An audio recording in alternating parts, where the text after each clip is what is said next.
What would you do if you spent a decade paying off your first apartment, only to walk in and find your parents waiting with a lawyer, a folder, and a number you don't recognize? No hugs. No, we're proud of you. Just, you owe us. It's time to give back. I didn't argue.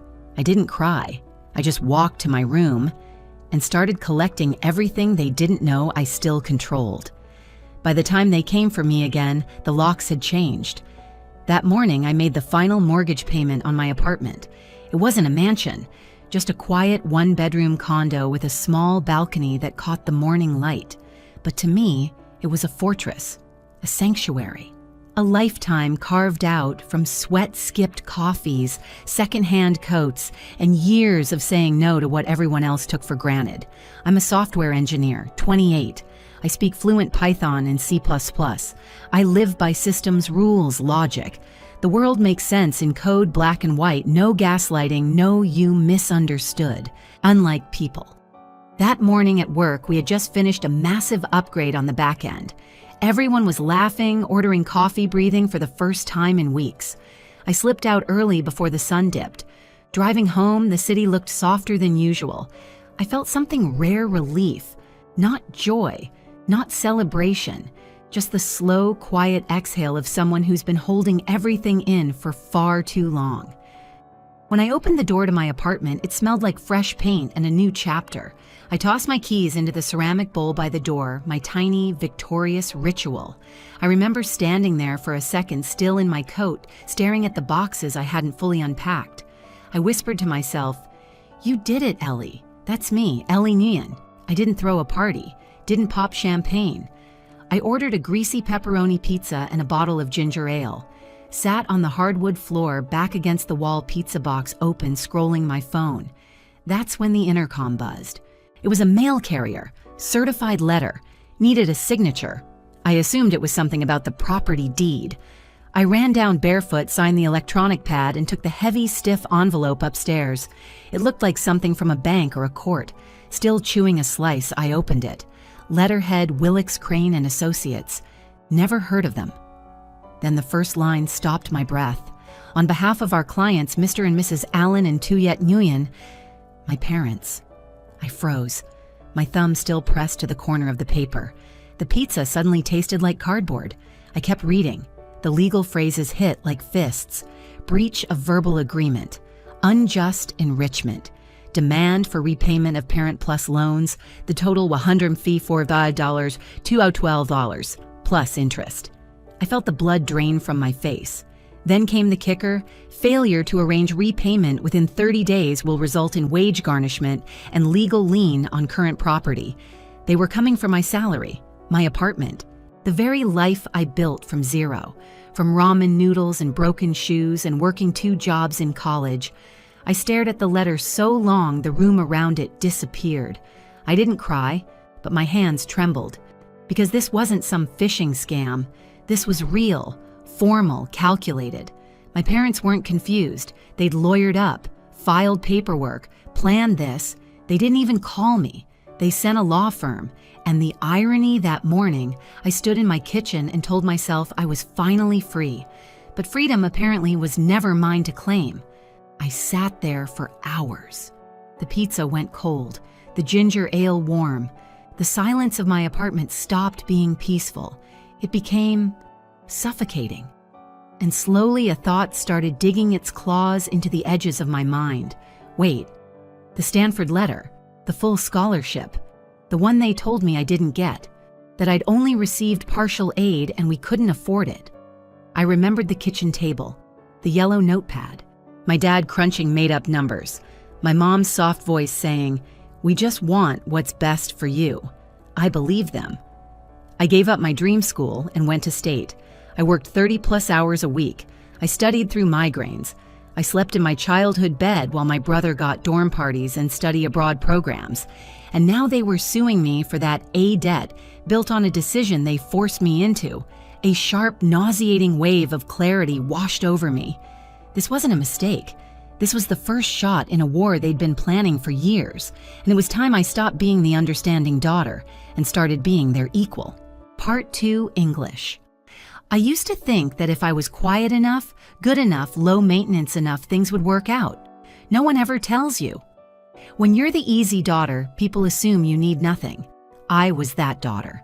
18 years old, hair tied back, wearing a borrowed button-up shirt for my college interview photo, eyes shadowed from too many sleepless nights prepping for the SAT. I wrote my application essay with everything I had, not to escape poverty, but to earn the right to choose my future. Stanford was that dream, not for the prestige, but for its world-class engineering program, a place where no one would tell me you're good at math for a girl, or maybe consider something more manageable. When the letter came, I held it like it might shatter in my hands. First word. "Congratulations," I screamed out loud, ran down the hallway and into the kitchen, letter flapping like a victory flag. "Mom, Dad." I got in. I got into Stanford. They didn't cheer. My mom was arranging flowers. She looked up with a tight smile. My dad didn't even stand. He sat with bills spread out on the table, slowly removing his reading glasses. Well, he said carefully, "That's nice. But let's be realistic." The temperature in the room dropped. "They gave me aid," I said, confused. "It's a really big package. I think maybe it's almost a full ride." That's when he pulled out the yellow legal pad. I remember it vividly. He flipped it open like it was a court file, started scribbling tuition, housing, health insurance, flights, textbooks. Then came the inflation. "Here's what people don't factor in," he said, clicking his calculator. "Laundry, dorm supplies, storage over summer, international student insurance just in case." The number ballooned. My mom placed her hand gently over mine. Cool fingers, soft voice. "We're so proud of you, sweetheart, really. But even with aid, it's not enough. There's still a huge gap, and we just can't take that on." I stared at the legal pad. The numbers didn't seem right, but I nodded. I didn't fight. Maybe we could apply for loans, I offered, my voice small. Just enough to cover the rest. My dad shook his head, full of fatherly regret. "Our credit won't hold, and we'd never want you saddled with 6 figures of debt." He tapped the bottom of the page like it was final. "The state school is excellent. You can live at home. We'll help with books, gas, groceries. We'll be a team, together." It wasn't a decision. It was a verdict, and I accepted it. I went upstairs, folded the Stanford letter back into its envelope, and slid it into the bottom drawer of my desk, underneath old birthday cards and forgotten notebooks. It stayed there for years, untouched. What I didn't realize was that day in the kitchen wasn't just a disappointment, it was theft. Because a few months later, my brother Liam came home grinning like he'd won the lottery. "We need a family meeting," Mom called out, her voice practically singing. That night, she laid out pamphlets on the table. Liam had been accepted to a prestigious private college in the Northeast. My jaw tightened. I thought, we couldn't afford out of state. My dad puffed his chest. "Well, we've done some creative financial planning. Your mother and I are going to make it work. We'll downsize later, put off retirement if we have to. But this is an investment in his future." The hypocrisy hit me like a slap. I looked at Liam. He didn't meet my eyes. He was smart, just not driven. No AP classes, no volunteering, no sleepless nights writing essays. But he got the dream. And I got a cramped room, weekend shifts, and cheap textbooks. I spent the next 4 years commuting from home to a state university. I worked at a grocery store during the day and coded freelance gigs at night. On weekends, I took the night shift at a call center that reeked of burnt coffee and fluorescent fatigue. I'd come home to a dark house, my back aching, my eyelids heavy. Sometimes I'd pass my parents in the hallway. They'd smile. "You're such a hard worker, Ellie. We're so proud." And I believed them. Believed them when they said, maybe Liam just needed the extra push. Believed them when they said I was more independent. I told myself I was lucky to be strong, lucky to be the one they didn't have to help. But deep down, a question haunted me. What if they lied? What if that scholarship wasn't partial? What if they took my win and gave it to someone else? Now staring at the lawsuit demanding over $150,000 for loans they claimed were taken for my education, I realized this wasn't guilt. It was a pattern, and it was time I stopped carrying it. The morning after the letter, I called in sick. I didn't eat, didn't shower. I opened my laptop, sat on the floor with my knees to my chest, and started digging. My parents thought I'd panic, that I'd pay quietly, that I'd feel shame. What they didn't count on was that I'm a programmer. I live in code patterns data, and I remember everything. First step, Stanford. I dug through my old Gmail account, the one I used during high school. Forgotten under layers of spam and scholarship alerts was a message with the subject line, "Your financial aid summary, Office of Undergraduate Admission." My hands shook as I clicked. It opened a PDF. I read it twice, then a third time. Awarded full tuition, housing, meal plan, health services, total cost covered 100%. My heart stopped. It wasn't a partial scholarship, it was a full ride, and they knew. They saw this. Intercepted the letter, read the same email I was now staring at. But when I had asked, they told me I hadn't qualified, and I believed them. I didn't cry, I just stared at the cold official confirmation of a life I should have had. They didn't just deny me a dream, they stole it, then turned it into a lawsuit. My next move was Rachel. Rachel Tran was my closest friend in college, a pre-law major turned civil rights attorney, smart, focused, allergic to BS. We hadn't talked much in the past year, life gets busy, but I sent her a message. I think my parents committed fraud using my name. I have proof. Can I show you something? She responded in less than 5 minutes. I met her that afternoon, documents printed and highlighted. She read in silence. Then she looked up, her face pale. "Ellie, this isn't just shady, this is criminal." She explained everything. Parent Plus loans are federal. You can't take them out without consent. Even if they forged my signature or pretended to be acting on my behalf, it was fraud. And if they used my scholarship to leverage other financial products, investments, second mortgages, that could be federal wire fraud, tax evasion, even identity theft.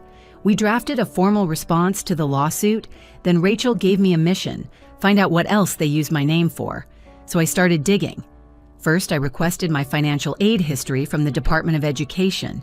Then I checked my credit report, something I hadn't done in over a year. And there it was, a federal loan issued in 2015, Parent Plus, $162,000, linked to my FAFSA, using their tax info, but no signature from me, nothing authorizing the loan, no record that I'd ever touched it. But the kicker, the loan had been deferred until now. The moment I paid off my apartment, the moment I finally had assets to seize, they made their move. It was never about fairness. It was about timing. They let the interest balloon sat on the lie for years, then struck when I had something to take. Rachel filed a motion to dismiss, but she warned me they won't give up. Be ready. She was right. My mother called first. I let it go to voicemail. "Hi, sweetheart," she said, voice trembling. "We heard from your lawyer. We're just confused. Why are you being so aggressive? Can't we just talk, just the three of us?" Then came the guilt. "We raised you, Ellie. We gave everything. I gave up vacations, jewelry, new clothes, just so you could have a future." What she didn't say. A future we chose, a version that worked for us. Then came the texts from aunts, uncles, even cousins I hadn't seen in years. "Your mom's heartbroken. You're tearing the family apart. Whatever happened, you should be grateful. Grateful for lies, for giving up Stanford." For years of silence and second place, I stayed quiet, blocked numbers, kept digging. Then late one night, I remembered something strange. Back in high school, my mom was obsessed with this online parenting forum. She would post constantly, usually bragging about Liam or asking for advice.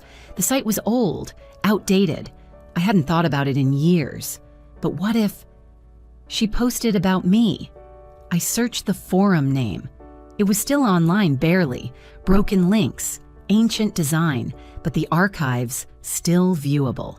I remembered her username, VNMom888. It took 2 hours of scrolling.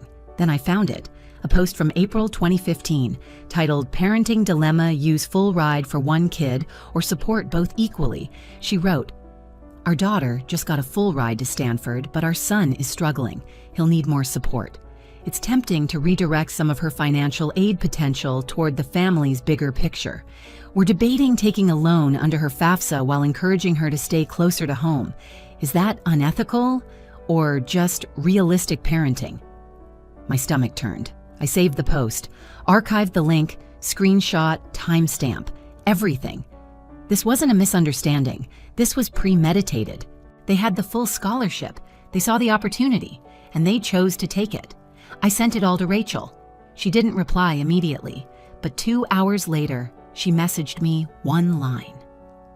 "This changes everything."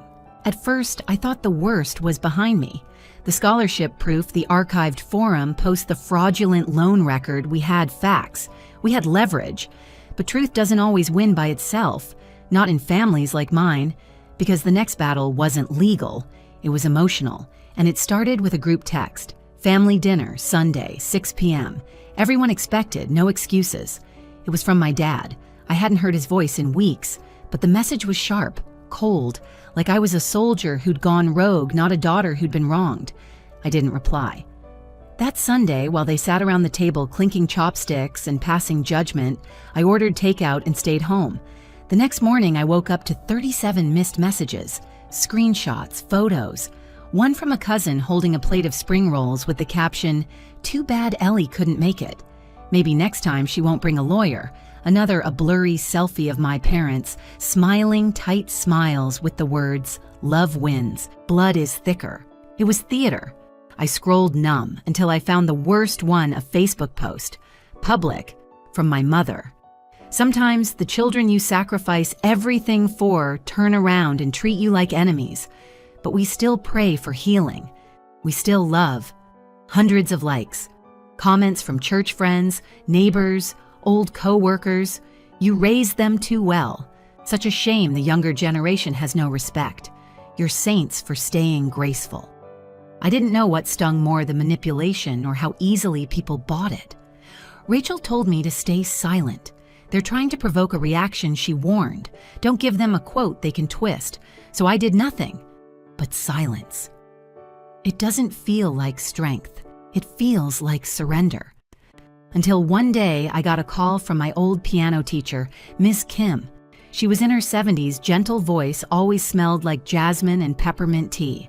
She said, "Ellie, I know I shouldn't ask, but I just saw something your mother posted. I don't understand. You were always the one who held everything together." My throat closed. "I'm sorry, Ms. Kim," I said quietly. "I can't explain everything, but I promise you I didn't change. They just finally showed me who they were." There was a long pause. Then she said something I'll never forget. "Sometimes being the good one just means you were the quietest target." That line stayed with me, because she was right. I wasn't the rebel, wasn't the loud one, wasn't the screw-up. I was the one who made my own meals, did my own laundry, got straight A's, and never asked for anything. So they gave me nothing. And now when I finally fought back, they painted me as cruel, ungrateful, cold. But I was done carrying their story, done apologizing for defending myself. I blocked the entire family group chat, muted my mother's Facebook, turned off message requests. I wasn't running away. I was building walls for the first time in my life, not to keep love out, but to keep poison from leaking back in. Still, the court case dragged on. They didn't back down. Their lawyer doubled down on verbal agreements, claimed my parents had always intended to repay the loan together, that I had benefited from their guidance meals, emotional labor. Rachel built our defense like a fortress. We filed motion after motion, lined up documentation like dominoes. But emotionally, it felt like trench warfare.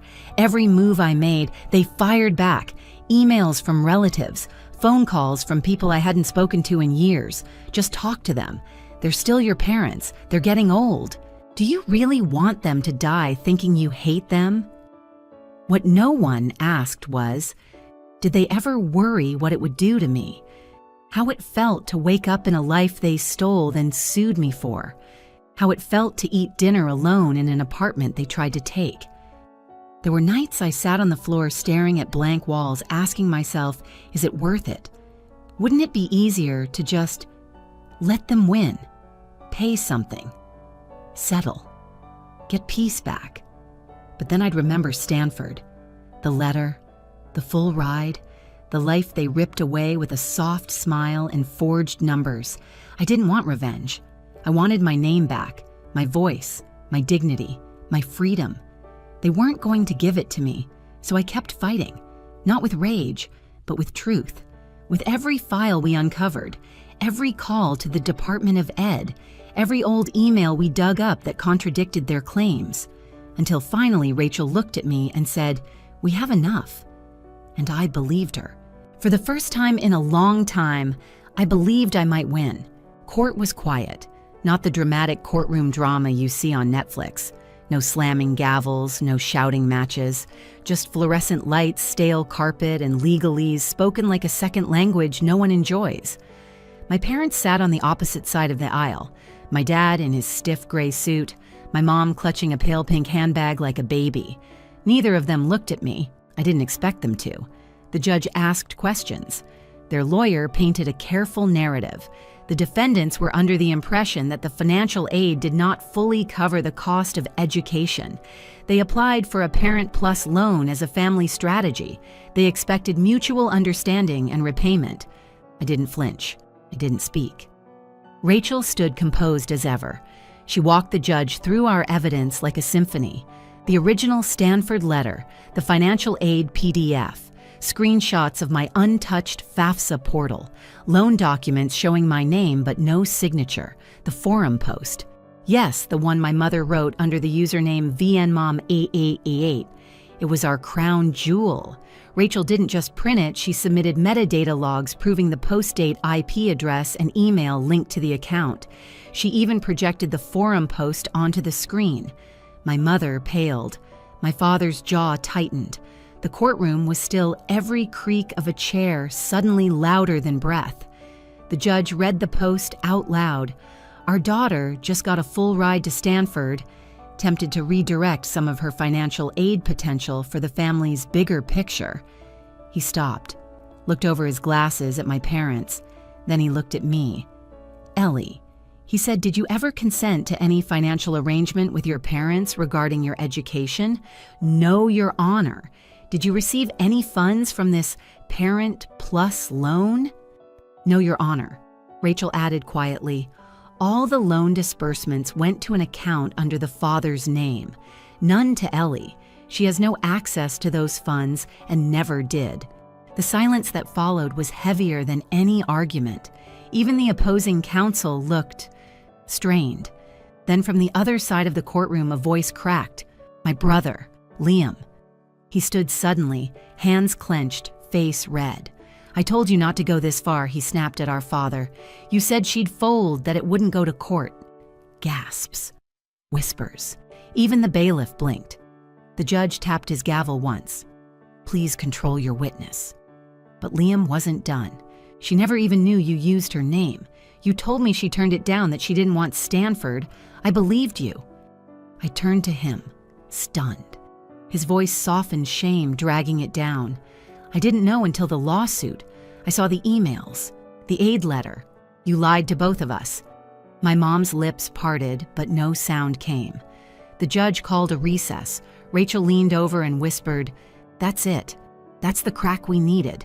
When we returned, the judge's ruling was swift. Case dismissed. Loan declared fraudulent. Referral made to the Department of Education and IRS for possible criminal investigation. My parents didn't say a word as we left, but outside the courthouse as I stood in the parking lot, sun on my face, the city moving as if nothing had changed, I heard my father's voice behind me. "You ruined us," he hissed. "You destroyed your own family for pride."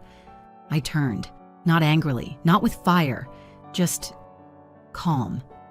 "No," I said. I stopped pretending we were one, and then I walked away. No victory speech, no applause, just my footsteps echoing across concrete. Light, free. That night, I returned to my apartment and sat alone at my kitchen table. Same table where I'd read the lawsuit, same chair where I'd once thought the only way to survive was to submit. I stared at the Stanford letter now framed, not as a trophy, as a reminder. A symbol of the future that almost got buried by people who claimed they loved me. But I had one more thing to do. I took out a piece of stationery, wrote 3 lines, no emotion, just fact. This is the last time I will explain myself. I did not destroy our family. You did that the moment you turned love into a ledger. I folded the letter, slid it into an envelope addressed to their home. No return address. Then I dropped it in the mail and never looked back. Winning in court didn't feel like winning.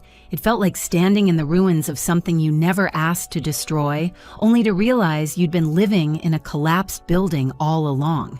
There was no celebration, no champagne, no family dinner suddenly repaired with tears and apologies. Just quiet. And in that quiet, I heard myself again. I moved apartments 6 weeks later, not because I had to, but because I wanted distance from the place where I'd unraveled, where every wall held echoes of whispered doubt, heavy envelopes, and a heart that kept breaking silently in order to be the good daughter. I found a new place in a different city, still small, still modest, but filled with light. I painted the walls sage green, adopted a rescue dog named Milo who had one floppy ear and a habit of leaning his whole body against you when he wanted affection. He reminded me of myself, skittish, but loyal. People think healing happens in big dramatic moments. It doesn't. It happens in Sunday mornings with coffee, in returning library books on time, in finally buying yourself a winter coat without doing math in your head, in lighting a candle and letting it burn just because you want the room to smell like vanilla. Rachel and I stayed close. She called me her favorite client-turned-case study. Sometimes she joked we should write a book. I never said yes, but I didn't say no either. One day, while organizing my files, I found a folder I'd almost forgotten. Inside the Stanford letter, the loan history, printouts of the forum post, the motion to dismiss, my handwritten list of every dollar I'd spent paying off an apartment my parents tried to seize. I stared at it all. Every page was a scar. But I didn't feel anger. I felt done. So I did something I didn't expect. I shredded it. Not in rage, but like someone finally unpacking a bag they'd been forced to carry uphill for years. Piece by piece, the paper turned to ribbons. I burned the rest safely in a metal tray on my balcony. The fire crackled. Milo watched, tilting his head, and when the flames died, I whispered, "You don't own me anymore. Not the papers, not the story, not them. They had taken so much, but they never got the best of me. Because the best of me, my choices, my resilience, my voice, was never theirs to begin with." Months passed. My numbers stayed blocked on their phones, their names unread and untouched in my inbox. But I heard things from neighbors, from distant cousins. They'd told people I'd cut ties for money, that I was cold, that I'd turned legal against love. And maybe to them, it looked like that. But to me, I didn't burn bridges. I just refused to walk back across ones that were already in flames. One afternoon, a letter came, handwritten, no return address. The handwriting was familiar my mother's, small, sharp, controlled. I didn't open it. I placed it in a drawer. Not to revisit, but as proof I am no longer curious. That's the real freedom, not needing their validation, not waiting for a sentence that begins with, "We're sorry," not checking my phone during holidays or hoping I'm wrong about who they are. I am not wrong. And still, I am not bitter. I make pancakes on Sundays now, just for me. Play Chopin on my secondhand keyboard when it rains. Send birthday cards to myself with notes like, "You are not selfish. You are sovereign." People sometimes ask, "Do you miss them?" I say no, because what I miss was a version of them that never existed, the fantasy of unconditional love, the myth of parents who protect, not profit. But now, I don't need that story anymore. I'm writing a new one, with boundaries, with dignity, with silence not as punishment, but as peace. So if you're reading this and you've been told to be grateful, told that sacrifice is love and silence is loyalty, let me be the one to say, you are allowed to walk away, even from those who raised you, especially when staying means disappearing. I didn't leave because I hated them.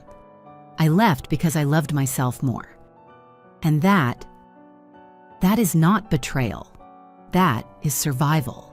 Have you ever had to walk away from people who told you they loved you but showed you something else entirely? Share your story in the comments. Someone out there needs to know they're not alone. And if this spoke to you, like and subscribe. You don't want to miss what comes next.